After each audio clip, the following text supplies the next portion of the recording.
Voici 5 choses que j'ai détestées lors de mon voyage au Japon. Ah, je sens que ça va être super intéressant.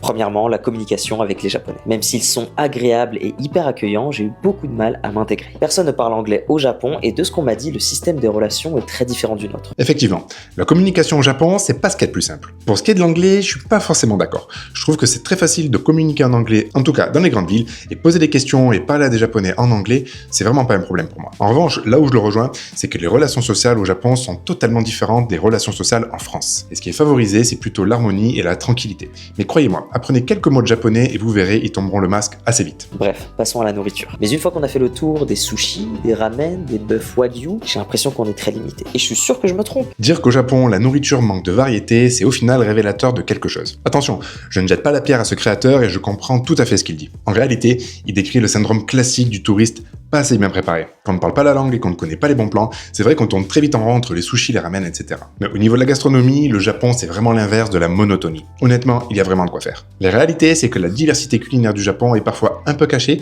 et qu'il faut un peu préparer son voyage pour la découvrir, justement. En troisième point, les règles strictes. Ou plutôt, le fait que les gens n'arrêtent pas de nous faire croire que le Japon est un pays inflexible. Et sur ce point, je le rejoins totalement. Le Japon, effectivement, est connu pour ses règles assez strictes, mais croyez-moi, c'est un pays comme les autres au final, avec quelques règles de bon sens, respectez-les et tout ira bien. Au final, ce créateur précise qu'il a adoré le Japon, qu'il a vu des paysages magnifiques et qu'il y a adoré la sécurité et l'efficacité. Mais ses premières critiques me poussent à dire qu'il faut préparer son voyage peut-être un peu plus que pour les autres pays. Alors commentez Japon, si vous souhaitez partir au Japon et qu'on en discute ensemble. À la prochaine pour d'autres conseils sur le Japon.